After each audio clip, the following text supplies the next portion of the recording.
So welcome back to the Intermat Wrestling Podcast. And today we are a man down as Kevin is a little sick, but not going to power through it like Austin is because he's a complete gangster.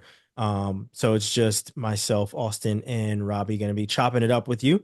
But no, well wishes to Kevin. Hopefully he gets better very soon. We'll have him back next week. But for this week, we finally got some action that we can talk about. And I'm going to start with Austin. You've got Ivy League and you've got EIWA. How did things fare in the first competition of the Ivy League conference? Well, there wasn't a ton of Ivy League stuff going on. I know Penn had their blue and white wrestle offs.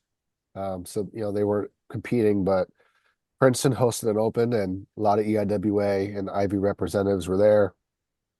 Princeton had three champs, Ty Whalen at 149, Mikey Squires at 84, and Sebastian Garibaldi up at heavyweight one. Lehigh had a bunch of winners there as A well. sweet name. It was, yeah. Big old Sabby. And then, yeah, I mean, biggest news at the IWA was Ethan Bergen at 133 knocked off Anthony Noto, two-time All-American, in the finals at the Princeton Open. I mean, fun little match. Had a nice takedown in overtime, did Bergen. Um, Interesting though, because he lost to Noto by tech fall a year ago, pretty Yeah. much to the date. So nice reversal win there for him and coming out strong, beating a two-time All-American, first weekend of the season here. Yeah, that's a hell of a way to kind of put your stamp on things, right? You go from being teched at the same tournament a year ago to beating that guy in overtime. And then for the host with Princeton, I know they were pretty excited about Whalen last year, and now he's going to be in the lineup and already showing promise with winning their home tournament. So good showing for him. So that's pretty awesome, right? And then just having that early season tournament, and obviously some teams started with dual meets, but having that early season tournament where you can invite guys in, and not just that, like your guys get to feel what it's like to have a home duel and go through what their new kind of prep is going to be, right? And where they're going to go after matches and how they're going to go about prepping for a home dual meet, right? You can kind of show those guys the ropes. So it's awesome for Dubuque. I had a chance to talk to him last week, shot him a text about something, and he was really excited about the season. And so yeah, awesome. I saw that, like I said, saw that Whalen was picking up basically where he left off last year, right? We'd seen him in a couple of open tournaments and they couldn't wait to get him on the mat. And now he is, and he's already showing out. And but what do we make of Noto losing an early round, or at least an early season match like that? Obviously last year, we saw how things panned out at 125 and how there were a lot of top ranked guys that are falling. And this is a match that was at 133, but like we've seen the early season losses before, and we can overreact about them, or we can kind of put them in perspective. This one, I feel like you can probably be a little bit in the center because, like we said, this was a tech fall last year. So what a year makes changes things tremendously. Austin, what do you make of an early season loss like this for a guy like Noto that's been on the podium a couple of times? Yeah, it's interesting you brought that up because I was talking to Coach Kevin Ward about that win specifically, and he's on the opinion that moving from 125 to 133 might be the hardest weight class jump there is, just because you're wrestling such smaller guys at 125. You get up to 133; those guys are obviously bigger. That goes for any weight class, but yeah, I kind of see what he's saying there. But obviously both guys are moving up for 125 here, and it was very strange to see. It's such a big turnaround from a tech fall and to losing in overtime a year later is, you don't really see that often. But he did, props to Ethan Bergen. Coach Ward was really high on him, saying, the weight cut was a lot for him last year. Moving up is really good for him because now he can focus on the wrestling without worrying about the weight as much. And, it was a open first weekend of the season, right? So, you get 3, 4 matches under you. By the time you hit the finals, your legs are a little jello, regardless if you're weight cut or not, right? You're not in full season shape. We've all been there, but it's still early, but not take away anything from Bergen. It was a hell of a win for him. put Army on the map. He Yeah. had some good wins last year too, right? Bergen, yeah, he knocked off well his true freshman year 2 years ago, he knocked off Brandon Kaler first weekend of There the we go. season again. And last year he kind of got stuck behind, lost to Ramos pretty bad from Purdue, lost to Noto, and he lost to Camacho all like in the first weekend here. So not so much of a hot start last year, but this year he's cranking it up 4-0 right now. That's great. I mean, it seems like the weight change, as you said, it can go either way, right? Like, and the thing is a lot of 125s are younger, underclassmen. And obviously we've seen guys like Spencer who have been there, and obviously, you have Ramos who was there, guys that are upperclassmen, but a lot of times you do have those freshmen that are coming in that are a lot smaller and haven't hit that grown man growth spurt, right? So you hit 133 and those guys are a little bit older, you're a little bit more of a level playing field, and maybe you're seeing that, so time will certainly tell of what kind of season Noto has. It's only been week one. But not to overreact, but that is a stark difference in how seasons are truly starting. Now, Robbie, over to you in the ACC. There, and for me, as somebody who isn't paying as close attention to the ACC as I am the Big Ten with what I cover, I was just like all in on Virginia Tech this weekend, and how many people won that they had that competed, but how they competed and competed very well. What was your takeaway from not just the Virginia Tech, but the ACC as a whole in week one? It was a great weekend. Currently, ACC is undefeated in duels. Virginia beat NDSU. Virginia Tech beat UTC. Stanford had two wins of Utah Valley and Cal Bakersfield, even though Stemmet lost the emoji battle. Um, and there's another one I'm missing. Pitt. Pitt took out Navy very handily. So, 5-0 on the dual front. Opens went really well. Kind of hitting on Virginia Tech. The guys I've been saying, keep your eye on. People are finally kind of seeing, getting to see Hippolito in action and see the wild stuff that he can do with his hips and that don't make any sense. He had a great weekend. Sonny Sasso, undefeated, pins in every match, first period. So I'd say that's a pretty good weekend. But overall, just across the board, solid performances from pretty much every team. Duke even had a good weekend. Connor Barkett made the finals. The Citadel lost to Owen Treffin, but I mean, I think you could pick out some pretty solid things from every ACC team this weekend. Yeah, you mentioned the emoji battle. However, I mean, no emojis were sacrificed, but also no souls were sacrificed either. There was a soul that was supposed to be taken, and it was 5-0, right? And it wasn't this, dominant battle that, it was expected to be, I guess. So I don't know if we say, okay, it was Ferrari's first match in 2 years, or if we say, okay, maybe Stemmet has made some ground because the last time they wrestled was a 14-6 major. Kind of the same that we're talking about with Noto, right? Is like, how do we really gauge that in week one? But I think time will tell to see if Ferrari is still on that track of if he is still that guy.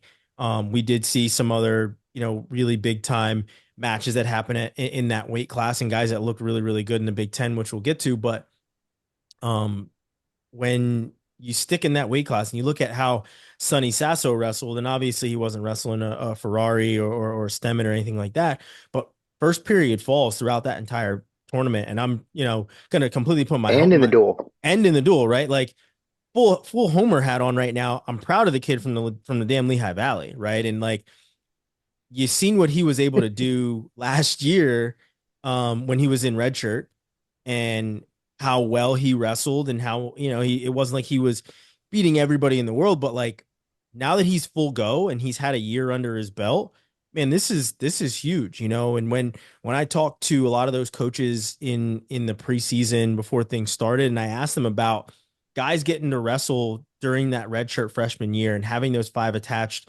they talked about the growth that guys go through and how great it is that they have that chance to be attached and wrestle against, in some dual meets and have that experience.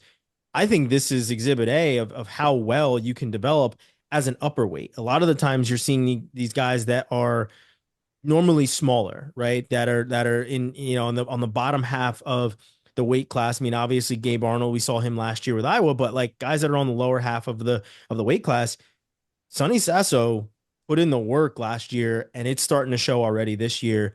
Like I said, obviously not wrestling a ton of guys that are highly ranked, but being dominant in the matches you're supposed to be dominant in is a big gauge of a lot of things. And it's almost reminiscent of football where you're like, hey, this is a team you guys shouldn't even be in your stratosphere. So you should go out and dominate and put 50 points up on the board. That's what I saw from Sonny Sasso this past weekend. Um, but Robbie, I want you to kind of sing some praises of Hippolito because you've been doing it all along. And I saw your tweet of it's about time you guys start to listen to me. I tried to tell you, and now he's already putting up highlight stuff. What was most impressive from Hippolito already in week one? Um, I think his maturity, I think, is what kind of stands out to me. Um, where he's not just looking for those big moves, but he's wrestling position to position. He's finding the big moves, but he's not, kind of going out there just throwing shit at the wall and seeing what happens. Mhm. Um, but I mean, this is a kid who's only been wrestling for 5 years. He started wrestling as a sophomore in high school, Yeah. so he's got a crazy amount of potential, and he's putting in the work. He's getting stronger. He's doing everything he needs to do. My introduction to him was, being in the room one time watching him and Bryce just play wrestle, and that was wildly entertaining. Probably look like Um, two towels in the dryer. yeah, it's just nothing makes sense. It's like, yeah, I couldn't do any of those things, even if Like, I tried. it's like two cats Um, in the alleyway fighting. Just Yeah. who's yeah, on top? it's What's going it's on here? it's something. But I mean, he's going to be great, and I mean, he's got a huge upside, and he's working a lot with Tonelli now. Something Freyer hit on, which I thought was kind of interesting, is that he said Lennox Wolak has a judo background and kind of same Oh, similar story. He didn't start wrestling until he was in high school, so they're kind of learning together and bouncing things off each other and kind of going through that process of coming from a different martial arts background and figuring out ways to utilize that. So it's kind of cool. that's pretty awesome. I want to talk about NC State as well. Them being the top of the ACC as long as they have. They had a tournament as well. It wasn't world beating competition either. As a lot of teams are kind of easing into things, not the biggest and baddest competition, but they had a number of different guys that competed. Um, and obviously the first thing that comes to mind is Kai being up at 141. How did he fare this past weekend? And have you heard anything out of NC State of how he's feeling being up at 141? The most concerning thing I think with Kai is his mustache. Um, very, very concerned about that. He either really needs to commit to growing a full mustache or just shave it because it's kind of scary. And I'll let him know that when I see him. But yeah, you gotta go big here, man. No, he looked good from the limited matches that I saw of him. I think it's going to be good for him to be at 141. I do think it's going to be a tougher adjustment once he starts hitting harder competition because he's not going to be the biggest 141. He was pretty big at 133 for being a 133. He wasn't huge, but he was certainly big at the weight. Hmm. But he's not going to be big at 141, and that's going to be a big adjustment for him. Yeah. Yeah, that's interesting because he was very big for 33 and but he's kind of a tweener, right? He's Yeah. like if there was like a 137 weight class, he'd be perfect for it. That's interesting. Any other guys in the ACC that really stuck out to you?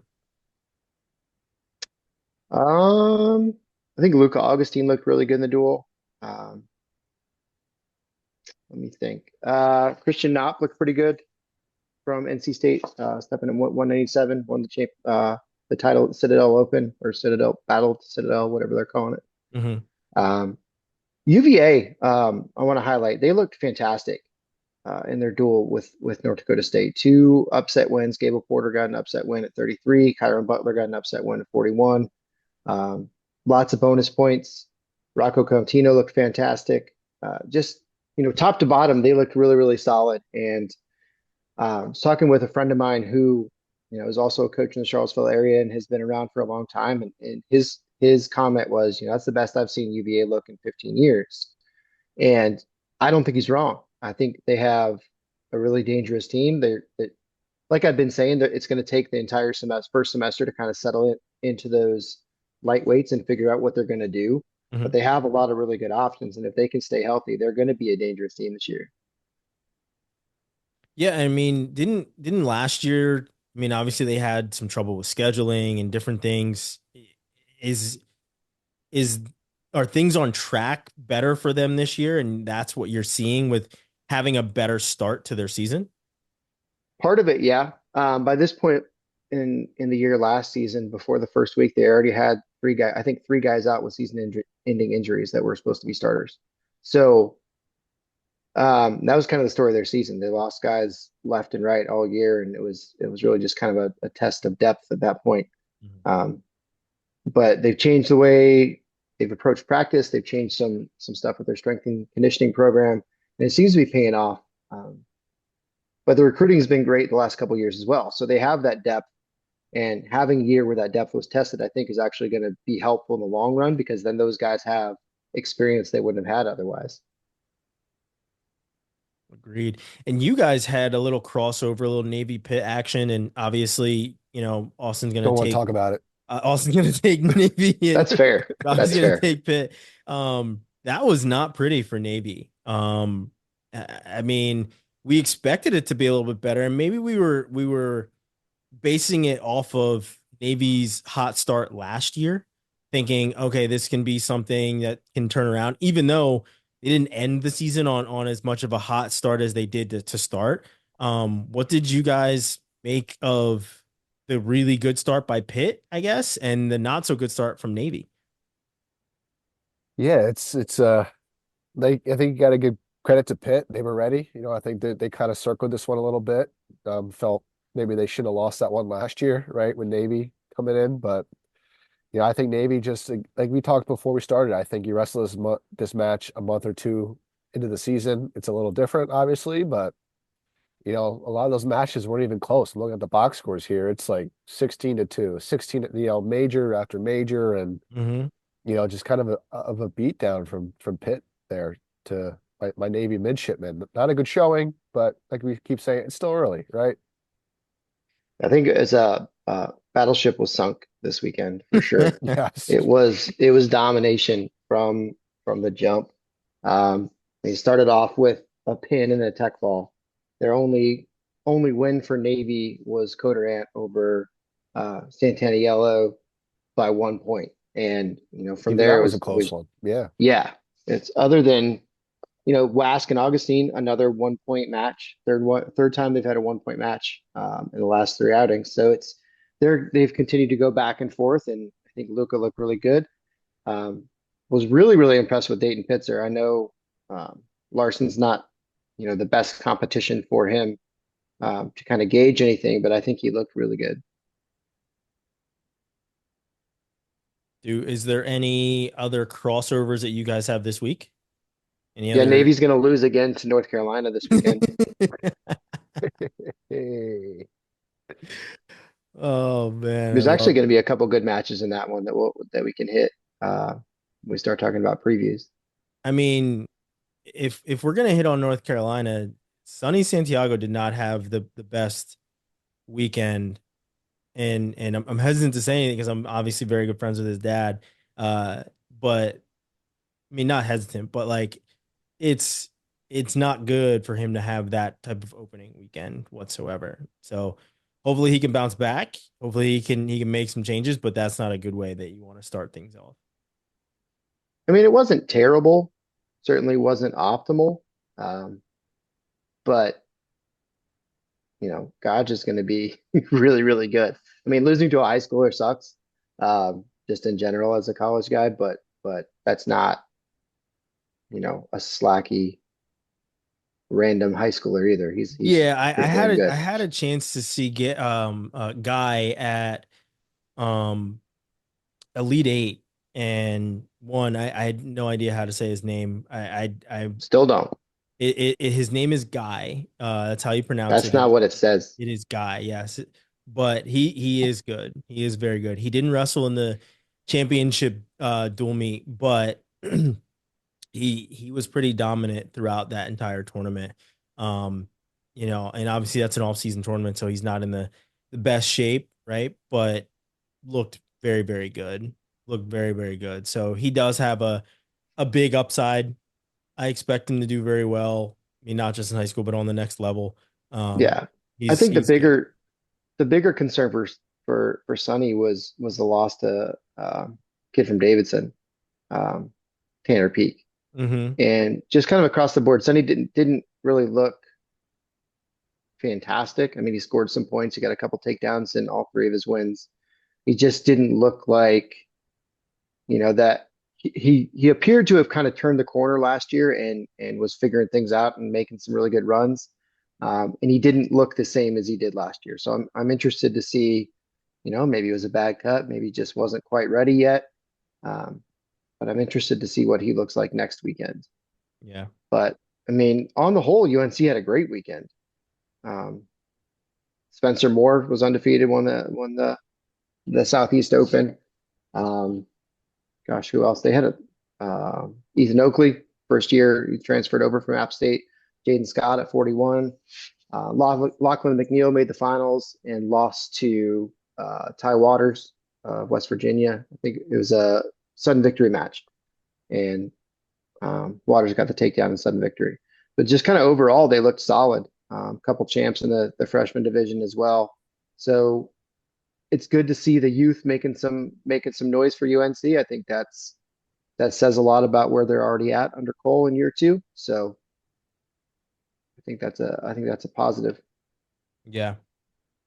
In the Big Ten, obviously a lot of eyes were on Iowa. Iowa took the trip to Oregon State. The biggest match was at 197. You saw Buchanan get that come from behind win. He looked very good. Obviously, Iowa's lineup is a very tough lineup, and they showed that they are certainly as advertised. The only thing I think that we didn't get a chance to see was Ja'Cory Teamer being in the lineup. Um, and then obviously what's going to become the consistent look for Iowa at 74-84. Nelson Brand's in at 74. He gets a 2-1 win. Not very impressive, but he also hasn't had a match in a year. Gabe Arnold and Drake Ayala looked absolutely amazing. We already talked about making the jump from 25 to 33. Ayala's about the same size as Kai Orini. So him being at 33, or at least even being at 25 last year, he was definitely cutting some weight. So he looked amazing at 33. It was really cool to see a California high school rematch in the 125 match between Maximo Renneria and Joey Cruz. I remember seeing those guys wrestle at Doc B back in the day, and now having them at 125 in their college rooms. Renteria obviously is a new ad for Oregon State. He just transferred there this year. But that was a really solid match. Those guys are always going to scrap. Obviously, there's a little bit of California pride that happens in that one. So no surprise that one went the way that it did. And then another team that was on a road trip was Indiana. Indiana was out in California. They come back with two wins, and they looked really, really good doing it. Only lost 3 total matches, scores of 34-4 and 31-11 over CBU and Cal Poly. So good road trip for them. But a team that I'm going to probably be very high on in the Big Ten this year is Illinois. And it's probably because I love Lucas Bird, as I've said before. But they Bird's the word. just Bird is definitely the word for me this year when it comes to this weight class. But they just looked powerful.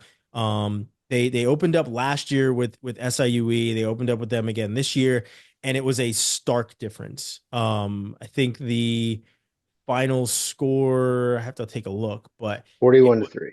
41-3. There you go. Thank you. That's a stark difference of what it looked like last year. And they got bonus points from all the new faces that are in the lineup this year that weren't there last year. All bonus point wins. Cannon Webster, bonus point, Tech Fall at 49. He's a transfer, as well as Crazer. So, and then obviously the Braun Eagles and then Bird. So I am going to be looking at Illinois a lot this year because it's not just Edmund Ruth that they need to rest their hat on anymore. It's these guys that were taking red shirts last year, or even the transfer that they have. So I think they're going to be very, very powerful throughout the year. And I think that people should definitely be on notice for what Illinois is bringing. And when they get to their Big Ten schedule, we'll dig into that a little bit more because they have a hell of a Big Ten start.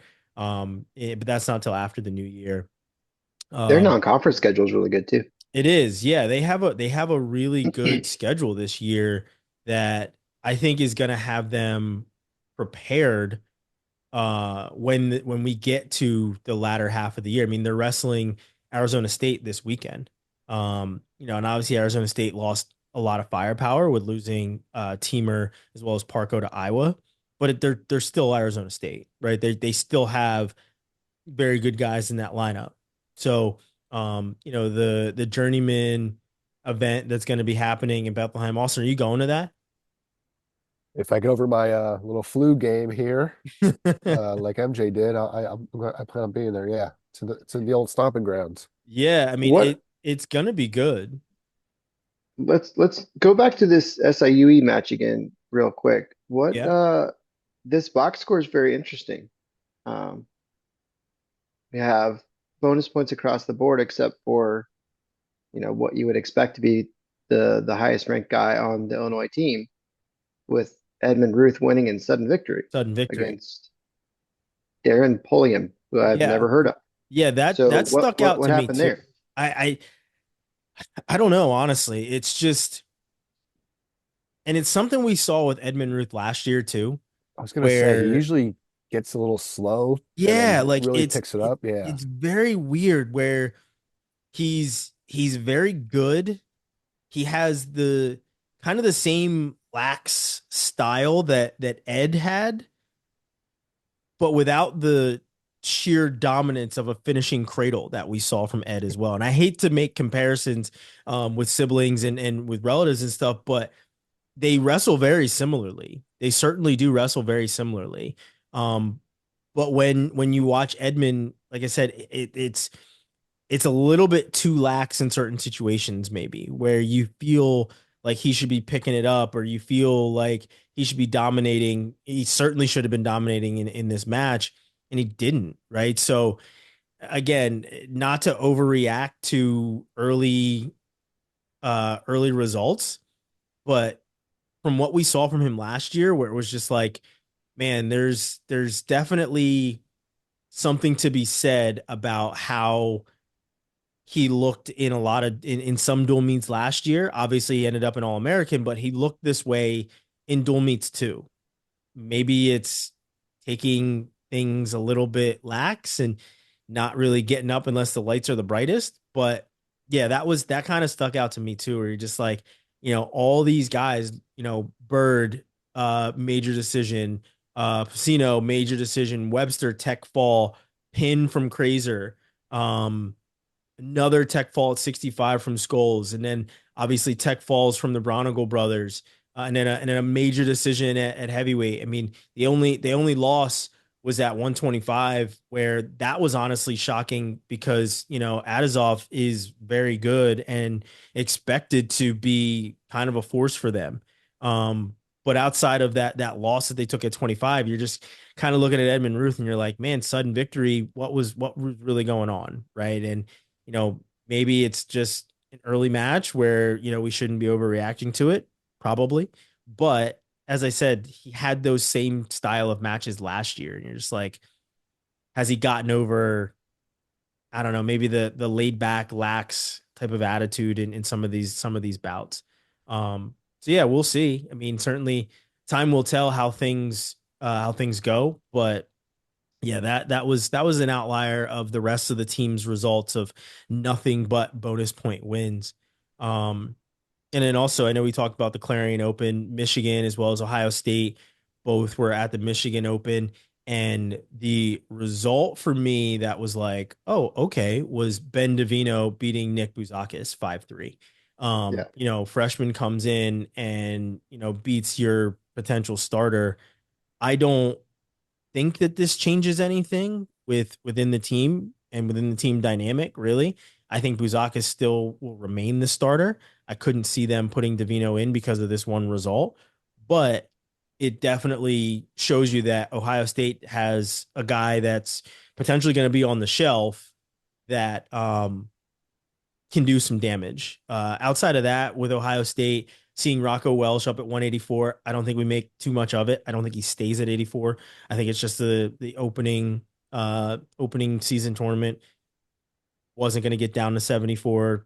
Go get some matches in. When things happen, we'll get you down to 84. He most likely weighed in at 77, so or 78, so he's within striking distance anyway. So I don't really make too much of that. But the I think, and this is a reason why I think Kevin is not here, is because Sergio Lemley took a loss. Just gonna bring it up. um, Yeah, I think he's and sick and from that. and I think that just turned his stomach as the number one member and president of the Sergio Lemley And fan founder. club. Yeah, like it'll make you sick for a little bit. It'll do that. Austin, I want to hear what your thoughts were on this match because before it even happened, you came into our group chat and you were like, "Hey, this, Stanage versus Lemley could happen. What are we thinking about it?" And then as soon as it ended, the first message we got was from Kevin and he was already sick. So, what do Yeah. you make of this one? No, it was a good win for Stanich. It kind of shows where he's at, moving up from 125 up to 41. And Yeah, that's a he's hell of a still, jump. yeah, and he's huge. He got up to over 155, over 160 this year from what I've heard. Wow. Um, so yeah, he's down to 41. We're a little more natural weight. He's still playing the red shirt this year, but Sounds like too it many was, trips to the goose at the bottom of the hill. oh yeah, they were joking that his NIL deal was McDonald's because he gained so much weight. But yeah, it was good to see Beard out there making some, putting some offense together, and Lee had some other guys out there. Nate Taylor got second. It was just good to see those guys out there. Just looking at different competition, I think they were out there specifically to see some guys that were going to be at Clarion compared to Princeton Open. So it was good to see those guys out there. Yeah. Yeah, I mean, overall for the Big Ten, it was a pretty good weekend. Seeing a lot of these guys back in their lineup, specifically the guys in Illinois, as I mentioned. Maryland also went 2-0. They beat Kent State and Bucknell. So Maryland getting off to a good start. But yeah, I mean, there was some good wrestling last weekend, no matter which conference you were taking notice of. But specifically for me, it was seeing one how those guys did at Clarion Open, because Clarion Open there's always a good amount of competition that we see there in the season opener, and then obviously Iowa traveling to Oregon State and not just the dual meet, but what it did from a marketing standpoint as well. I saw somewhere that there were over 4,000 fans that were there, which is really good for a season opener. And just everything that Oregon State is doing, and I love how, and I hate to call them like lesser teams, but the teams with lower fan bases, how they're making sure that they are marketing these top teams when they're inviting them in. You see, like I said, and I think we mentioned this before, but like Lehigh doing what they're doing when Penn State comes, moving it over to the PPL Center, and then obviously Oregon State doing some things with Iowa. So hopefully we see a lot more of this, and I'm sure that the NC State Oklahoma State match will have a lot of good attendance again this year. It always does. So, but then outside of that, the match that obviously kicked the season off was on Halloween with Wyoming and Campbell, and obviously them wrestling in a different venue, and it looked like pretty pretty exclusive dual meet, right? Like it was in a not in a big room,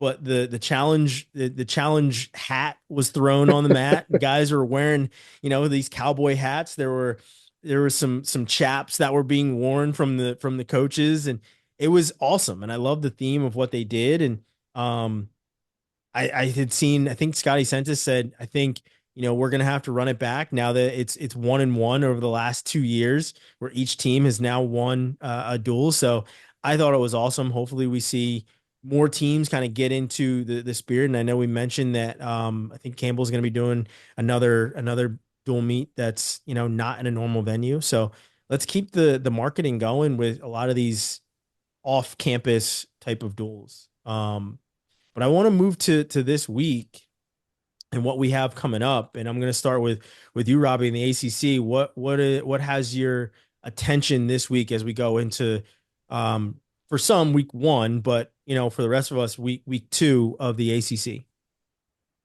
Well, I think let's stick on that marketing point and the non-traditional point. We've got the battleship duels. Throw down on the Yorktown in Charleston this weekend. UVA is heading down there, and they're going to have, I believe, Gardner Webb and Citadel. I think Citadel, yeah, because Army Yeah, wrestles Gardner Webb and the Citadel. yeah. So that's a pretty cool event. If you haven't seen it, it's actually an official from the SoCon, who's also like a state representative, I think, came up with this idea. We've seen, the Fresno State had the duel on the Midway a few years ago, and they expanded it. This one's going to be on the Yorktown, which is in the harbor in Charleston, and it's going to be multiple duels. They have a women's duel. They have several men's duels. So it's going to be a pretty cool event. I think they've done a good job putting it together. It's going to be a pretty small crowd just because of the allowances on the venue, Mhm. but it's going to be a pretty sweet setup. Hopefully the weather cooperates to allow it to be fun. Nice, nice, nice, nice. Austin, what's happening in your neck of the woods with EIWA and the Ivy League? I will be at Wranglemania, which is a journeyman event. A bunch of duels going on Saturday at Liberty High School. Your Holmes has probably wrestled that gym a million times. Yeah, it's my And then, mom's alma mater, actually. oh, there we go. And then Sunday I'll be at the Journeyman Classic where they have their round robin matchups there. A lot of good matchups looking forward to. And that one's at That's always Freedom, a right? great event. Always a great event. Yeah, Yeah. yeah, I'm excited for um specifically 133 because there's gonna be a lot of ranked guys there. You're like Crookham, still not sure if he's wrestling yet, haven't got word. He should. Just a He's little, got to. He's got to defend that title. That's the place that made him number one last that's what year. put him on the map last year. Yeah, it'd be and it's his hometown too. It's Yeah. one of the five schools in Bethlehem, and he's wrestling there. Julian Klebo coming back from Arizona State. Lucas Bird's going to be in the mix there. Penn State has a partial team, so I imagine Braden Davis might be wrestling. I don't know. So One yeah, thirty Penn three is State's gonna going to be. wrestle before December, so that's cool. yeah, we'll see what happens. I don't know what partials. It might be Penn State's backups, who are still top 10 guys, right? But yeah, a lot of good wrestling this weekend in Lehigh Valley. Yeah, NC State will be up there. I think Pitt sending some guys Yep. on Sunday. Duke is up there for the duels. I think they have Rutgers and LIU. Duke. LIU. Yeah. There we go. Got the Sharks and the Blue Devils. That's a pretty fun matchup. And Oklahoma State is going to be at the Classic on Sunday as well. I'm Really? not sure if that's their full lineup or not. I should get more info on that, but that's the first time that they're doing this event, so that'll be That's interesting. interesting. We'll have to check with Hackney and see what he's got Yeah, on state. that's a very interesting one. Yeah, Yeah. and then obviously you miss Cornell, their season opener here too. And yeah, I like this event too because teams like Cornell, I know Lehigh and other teams in the mix obviously too, they have multiple guys at one weight. They don't know who's Mhm. going to be the guy, so they throw them out in the same pool, wrestle each other once, and then wrestle two other guys and see who comes out on top. It's a good way to find out who your starter is, at least at that point, right? That's kind of how Crookham won the starting job last year. He beat his teammate McGonigal, who was a top 7 guy, and then Who went had a on to great beat weekend this Vito. weekend? Yeah, McGonigal did. I saw that. So, yeah, it's a fun time. Yeah. Yeah, I'm gonna be locked on the Michigan State Open. That is where a lot of things are gonna be happening, and obviously Should be watching a good one. Journeyman as well, specifically that 133-pound round robin that we're gonna get a chance to see, as well as the dual meets. Illinois has Arizona State, as we said, but then obviously that next day where we have all the dual meets and things like that. Um, and then 49 will be a fun weight there too. yeah, That'll be a good one to keep your eye on.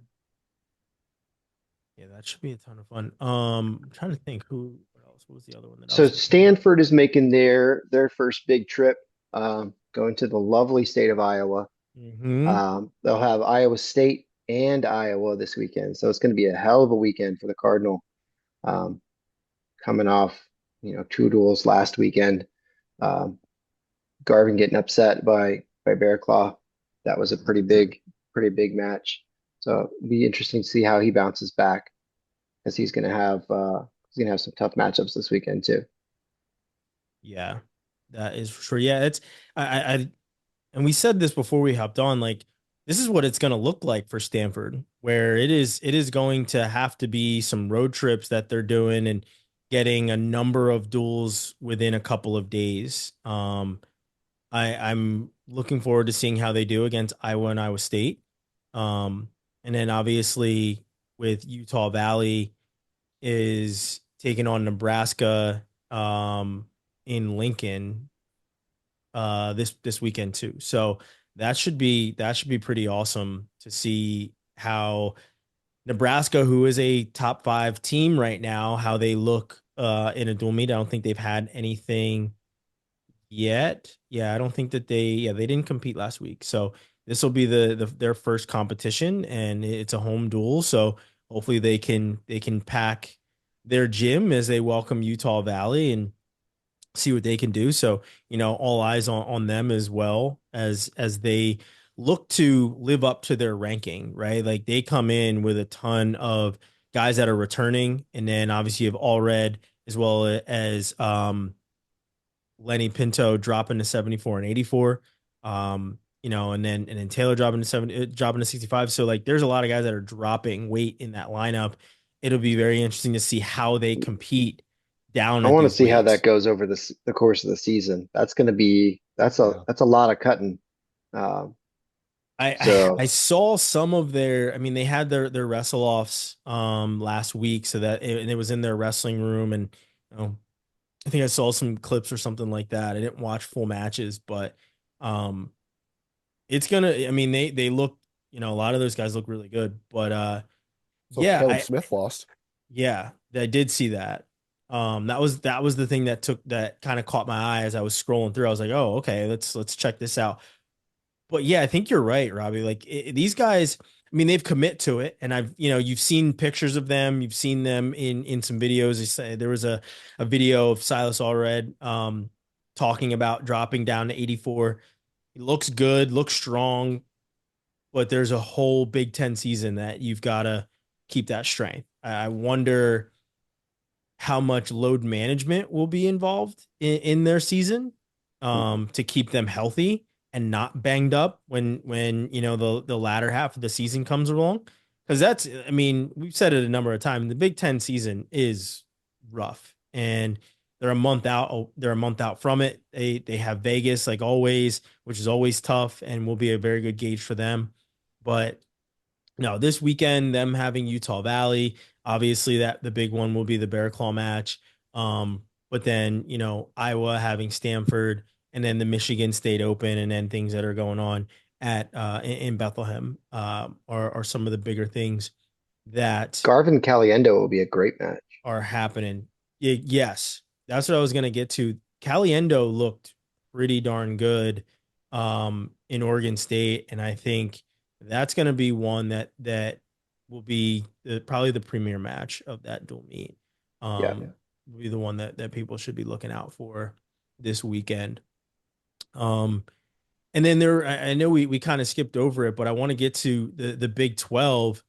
Big 12, I mean, we already talked about how things went with Utah Valley, but Alira is back in the lineup and gets a win over Josh Edmond. That was awesome. And then what was the other one that I had seen? What was it? Waters? Pool and one. The what match? Pool and one. That one. That was a good match. Yeah. Yeah. Ty Waters beating Lachlan McNeil. That was the other one that I had seen at the Southeast Open. Yep. Getting, a top 10, another top 10 matchup that early, those guys seeing each other already. That's a big one. And, and Ty Waters is huge, by the way. He is not a small 49 by any stretch of the imagination. But that was a good match. And Robbie, what were your thoughts on that matchup? Lachlan obviously had a not so good stretch last year. And had a quest of trying to make the Olympic team and at least make the Olympics and everything else. But like I mean, obviously they're 3-6. Waters is ranked higher. But what do you make of an early season close loss that Lachlan had already?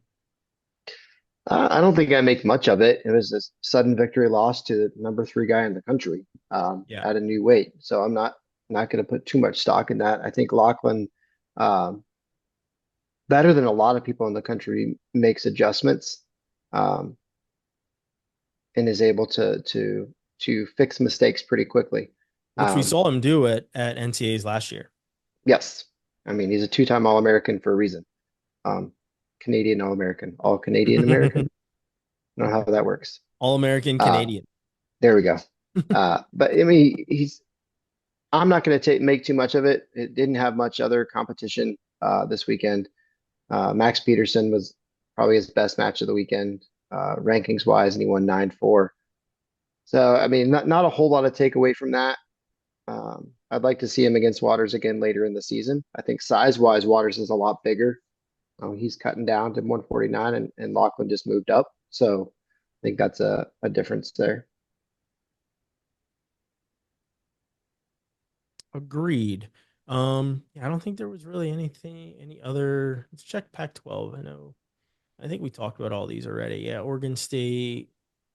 Yeah, we talked about Pac-12 a good bit. They faced off against some other cross-conference competition. Um, but yeah, I mean, it was great to have wrestling back, but it's these first couple weeks is like drinking from a fire hose where you don't know where to look, and there's a lot of Yeah. results and a lot of things that are coming at you. We will do our best to bring all the different results, or at least the top results, and discuss all of them. Any other shots you guys want to call going into this weekend? Hmm. Let me think on that. I think Garvin gets the win. I think he bounces back from a tough weekend and goes 2-0 this weekend in his road trip.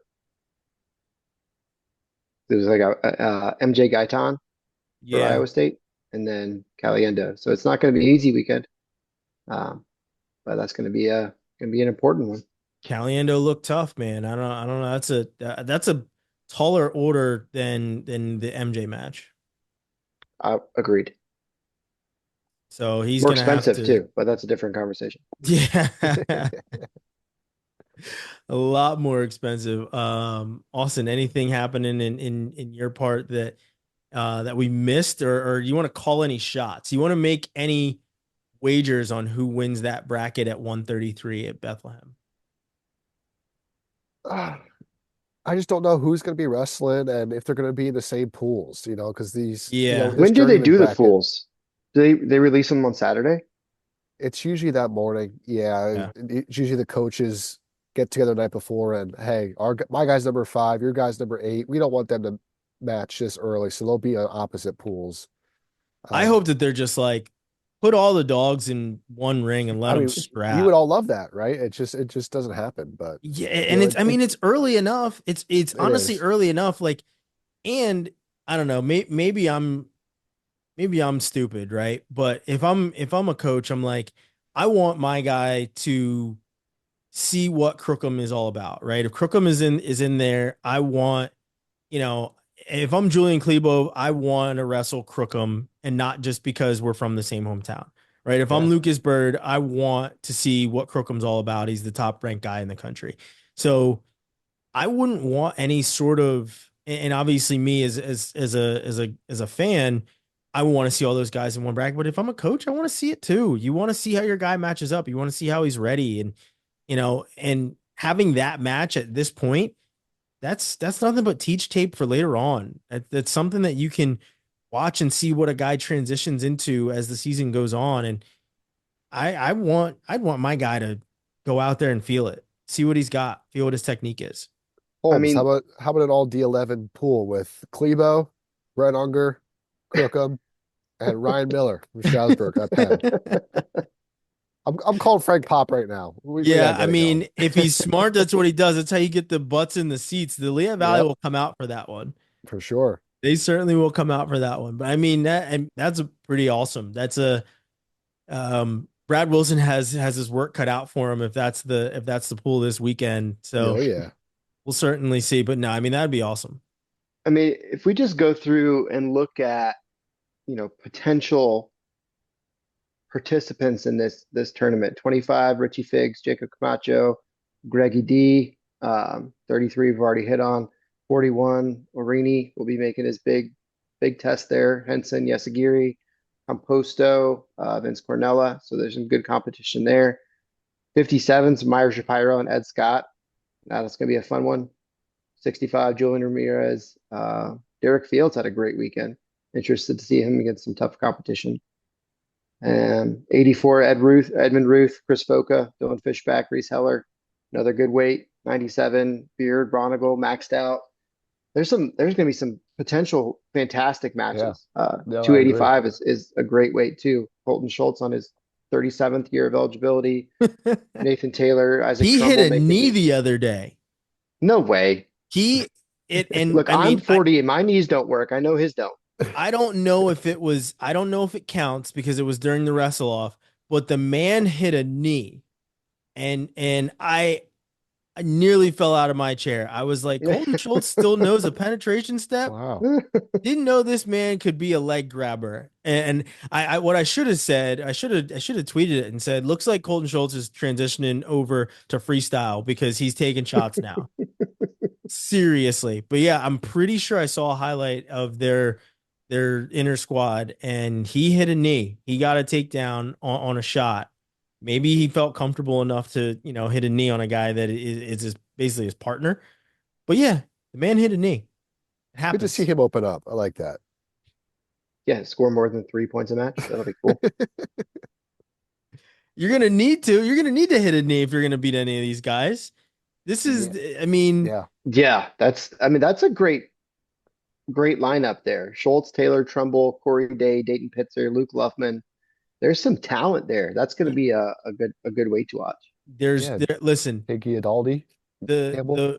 the footwork heavyweight is here to stay.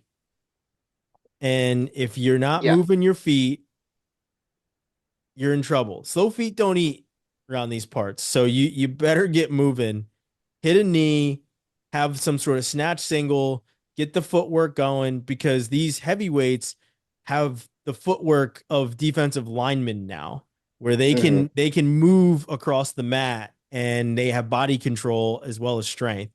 So if you're an aspiring heavyweight these days, get the ladder out, start doing some agility drills, and because you're gonna need it. You are certainly gonna need it.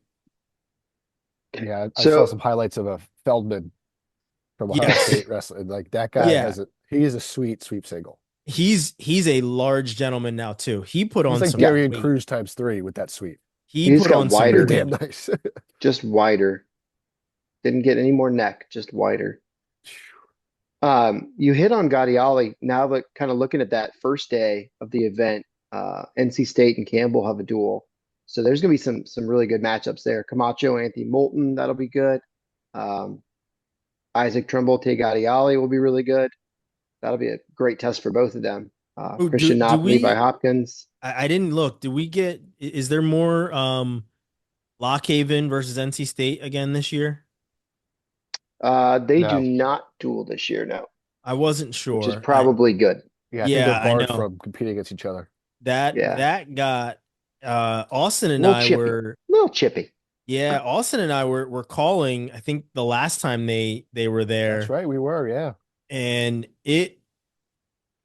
there were some punches thrown, there was some arguing. I think that was like the first time that they had faced off since Noto had transferred. That was not last year, but 2 years ago. two years ago. Yeah. And they were certainly fired up for that one, and it got chippy very early. And so I was wondering if they matched up again or if they gave them a break this year, because that's a hell of a way to get a season started with a dual meet like that. Yeah. Yeah, And they were that'd be a Lock fun Haven. matchup too. I'd love to see Camacho and Noto. Or Yeah. not. I guess he I moved up, didn't mean, he? now Anyway. it wouldn't be. It'd be awesome Yeah. if Orini was still down at 33. If he shaved Ooh. that mustache, he might lose like a gram, maybe an I ounce. haven't seen it yet. I haven't seen it. I didn't take notice of how Orini looks in a mustache yet. I Look, haven't I seen it. love Kai. He's a great guy. Um, really interesting, fantastic artist, really fun to talk to. I That hope he mustache becomes got a to go, really good man. tattoo artist because Gotta go. I'd like for him to tattoo me. I already offered to do an interview with him while he gives me a tattoo. That's on the table. I could not Happily do do it. that. I could not. I couldn't do it. Oh, man up. It doesn't hurt that bad. You'll be all right. Yeah. I man, I'll tell you what. I used to get a little tattoo store. I used to get tattooed every single year from the time I was 14 to the time that I was 22. You I just got get a check mark every year. I would get a different tattoo. I was getting a different tattoo every single year for those years. And then I didn't get another one again until I was 35, 34, I think it was. And I decided to get my entire back tattooed. I had That'll forgot wake you up. I had forgotten how bad it hurts. That was brutal. So I could not imagine doing a interview while getting tattooed. I don't even want to talk. I put my headphones on, I chew a ton of gum, and I put a stress ball in my hand, and I just like try and zone out as much as possible. I could not imagine getting tattooed and doing an interview. Austin's I like, think I I'm one of couldn't even those. imagine getting tattooed. Yeah, I'm one of I those don't have one of one. those weird guys that likes the feeling, I guess. So I'm good with it. I would happily do it. No, Um, but he's a fantastic artist too. So I would be up for that. I could not do So it. I could not do it. fun No. fact, first date, we use the term date very loosely. My wife and I had was getting tattoos together. So it's kind of how we roll. There you go. No, I'm Wow. couldn't do it. That would be something. That'd be an awesome piece of content though. Sitting, I'm up for it. doing a video If he shaves that interview. stupid mustache. There you go, Kai. You shave your mustache, you can tattoo Kevin. Excuse me, you can tattoo Robbie. You do Uh Kevin too. yeah. Kevin would need a Sergio Lemley tattoo similar to the one that you ever see the Steve-O tattoo where he's got himself on his back and he's doing that's what Kevin needs on his back of Sergio Lemley doing a double thumbs up in a Michigan singlet. That's That fantastic. that'd I be the think tattoo. we make the bet that if he wins NCAA's, that has to happen. That's the rule. He has to get some sort of Sergio Lemley tattoo if he wins NCAAs. Even if he's an All-American, if he makes the tournament, if he wins 4 matches this year. And he's not here to say no, so that's the deal. Yeah, Well, that's how it works. We we've just spoken. we just said yes for him. We voted and you lost, so that's kind of how that's gonna work. But no, glad to have wrestling back. Austin, I'm gonna let you go take some meds and get some sleep. You'll probably be asleep on the floor with your son in an awkward position as soon as you take some NyQuil. That's a good assumption, yes. So, but no, I'm like I said, glad wrestling's back. We're making some bets. Maybe next week we'll get back to which school or which lineup resembles what car. Because I know we didn't do it this week. When Kevin comes back, we'll get back in on that one. But man, it's like I said, good to have more action back. Looking forward to this weekend. As always, love talking with you gentlemen. For everybody else, make sure you like, subscribe, put some questions into the comments, and see you next time.